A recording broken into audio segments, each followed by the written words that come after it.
Kia ora and welcome everybody. My name is Dr. Bodo Lang. I'm a senior lecturer in the Department of Marketing at the University of Auckland Business School.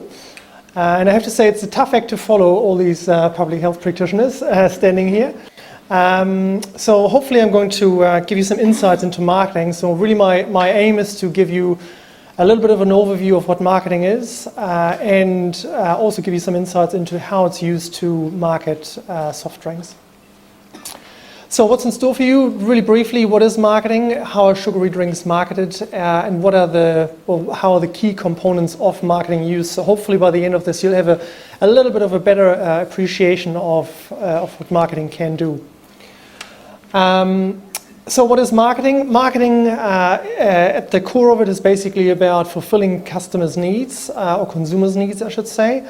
So proper marketing is actually not just about advertising, but it starts with the consumer in mind, and it's effectively finding a gap in the market that is not currently being satisfied by another competing product.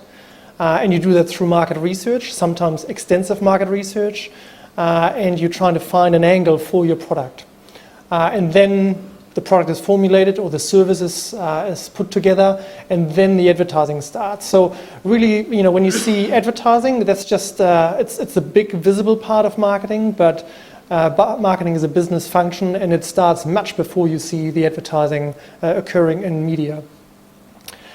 So how are sugary drinks marketed? As any discipline, marketing has a whole bunch of tool sets and some very fancy linguistics. So what I'm trying to do is I'm trying to get this across really simply here, and I'm just trying to use some very simple words to get the message across.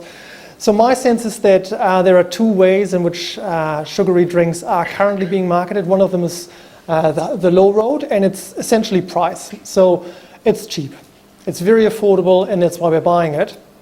And the second one is the high road. It's done via the brand. And just to give you some examples, maybe the low road could be a home brand fizzy drink or a PAM soft drink, and the high brand could be Coca-Cola or Pepsi. So those are bought not so much because they're low price, but more so because of the power of the brand.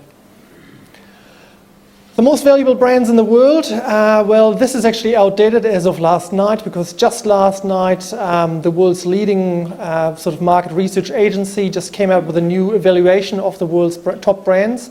And in their evaluation, Coca-Cola is actually on rank number 3. The value of their brand, so not the trucks, not the distribution, not the warehouses, just the value of the brand, of the logo and of the trademark, was $78 billion US. It's a staggering sum of money. Pepsi only came in at 24th place with a mere $20 billion. So they're a long way behind, but they're no doubt a big player as well. Coca-Cola New Zealand had a revenue of over $500 million, profit of 60.8, and the spend of the holding company on selling and marketing costs was $81 million. Now, not all of this goes to advertising, but it goes to ensure that the product is well stocked in supermarkets, because that's very, very important. The asset test for any brand is, if you can't get it in your store, would you go to another store to get it? And no brand wants to be in that position. So for large manufacturers, it's very important to have a very good relationship with retailers to make sure that their product is always well stocked, end of aisle, at about sort of chest height, so that it's easy to grab. So how are the marketing components being used? Basically, if you think about this, about marketing, this is probably the most commonly taught framework around the world. So right now you're a marketing student, and it's called the 4 Ps. Okay, we've got the product, the price, the place, which basically means where you can buy it, and promotion, which you would probably refer to as advertising. I'm just going to briefly talk about each one of these. So the product, what people probably don't realize is that soft drinks, sugary drinks, they're heavily researched. So even before they hit the shelves, a vast amount of work is done to make sure that these are palatable, that they're also obviously cheap to produce, and that they have a couple of other qualities. But the key is really superior taste. and certainly a different taste to that what the competition is offering. Generally, products are aimed at a particular target market, and the target market, as you could imagine, is probably the one that has the highest likelihood of taking up that particular product. And ideally, you've got a large number of high users in that particular target market. And I'll just give you an example. This is one of the classics when you teach marketing. Coke is a formidable marketing machine, and they've got a very strong history in producing soft drinks. In 1985, they sort of had come to the realization that Pepsi was winning out in taste tests, and so they devised what was called New Coke, and it was based on 200,000 taste tests. So 200,000 consumers had tried different formulations, and they had come up with a winning formula. But the interesting thing is, when they launched it, the New Coke, there was a huge backlash. Because what Coca-Cola hadn't realized is there was a really, really strong attachment to the brand, and particularly in America, Coke is part of the fabric of American society, and you don't mess with America. So, in other words, New Coke was pulled, I think it was 3 weeks after it was launched, and the old Coke, which I think at that point was called Classic Coke, made a reappearance, even though it had performed worse in taste tests. So that's the power of the brand for you. We've got also other line extensions. So line extensions are basically products that are launched in the same category, so soft drinks that have a slightly different target and a slightly different formulations. So Coke Zero was launched in 2006 and Coke Live was launched this year. Promotion, the second of the 4 Ps, that's what you see all the time, and this is what's very, very visible. Companies use a multifaceted comms strategy, so they don't just use television advertising, they use a vast array of different media vehicles to deliver their messages, and these days it's not just delivering messages, but it's actually engaging with the target market. So just increasing awareness, that's not good enough anymore. What you have to do is, as a successful marketer, you have to engage with your target market. So get them involved in the brand, and of course for that we have a perfect tool now, which is called social media. So, large companies use a vast variety of common strategies and media. Just last night, again, Pepsi has relaunched a new type of Pepsi that was originally product placed in the movie Back to the Future with Michael J. Fox. And they're selling 6,500 of these bottles for $20 each in the US. And there will be online auctions to buy these. And they have the same shape as the bottle that was used in Back to the Future. And they have a very high price tag. So, it's not just a drink, but it's part of popular culture and it's part of our folklore that we have in our countries.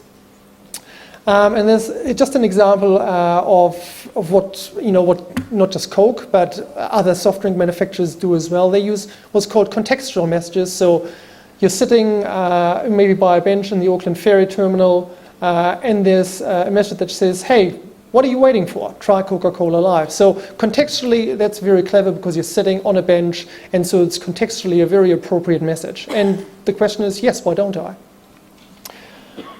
Here's just a quick graph. This is from the US, and it just shows you how many ads are viewed per year in 2008 and 2010 across different age groups. And as you can see, the older children get, the more ads they view, and they watched a much larger amount of ads in 2010 compared to 2008. So advertising is a strong force in the marketing of soft drinks. Price. Again, just going back to my simple example, high road. So if you look at Coca-Cola, you can buy 2.25 liters for $3.99, which basically means it costs you about 18 cents per 100 mils. So maybe around 40 cents to fill a 200 ml glass. If you're on the low road, so the different brands, they have a totally different appeal here. Really, it's price. You can buy a 1.25 liter bottle for 97 cents. And that's 8 cents per 100 mils. And these are not specials. These are everyday prices that you can basically buy these products for online. So that's quite an expensive channel. You can buy these products cheaper on specials.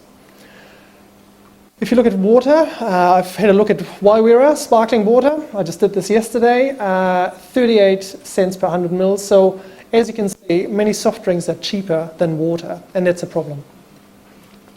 Place. For soft drinks, it's very important to have extensive distribution, so they need to be at arm's length. And so if you look at a typical vending machine, the majority of the vending machine is obviously full of soft drinks. And if you go to a supermarket, it's all about the number of outlets that you're stocked in, and ideally the more the better.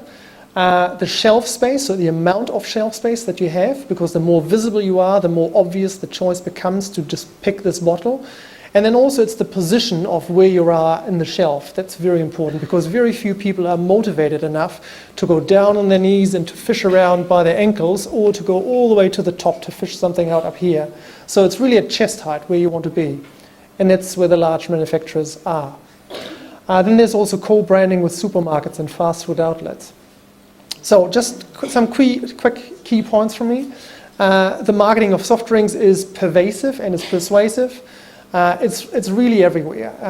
If you go into a dairy, into a gas station, into a supermarket, you will see a lot of these products. Advertising and promotion is, around us, and we're seeing a lot of these ads on every day. And there's a large power that these brands have. Not so much the low-road brands like Home Brand and PAMS, but the high-road brands, the premium brands in the market. They have a lot of power over what people buy. And of course there's price. And all these things together make a very persuasive argument for buying soft drinks. One of the problems that you could say is here is that it's become very normalized to drink large amounts of soft drinks on a daily basis. And this is really interesting, because when you look at the variability in consumption across a population, in the States, the variability is very large. So typically, white Americans don't drink much or any soft drinks, but minorities drink soft drinks. Then there's a white-collar, blue-collar divide, and other divides as well. So when you look at average statistics of consumption, you always need to keep in mind that there's a large proportion of society that doesn't even touch these drinks. The New Zealand Advertising Standards Authority has guidelines for advertising to children and also for advertising food, but these are voluntary at the moment, so they're not enforced in that sense. And when you look at the evidence, so the Lancet report or the World Health Organization, then they generally tend to suggest that regulation is probably the most effective mechanism to address the consumption of soft drinks. And that really concludes my presentation. Thank you very much.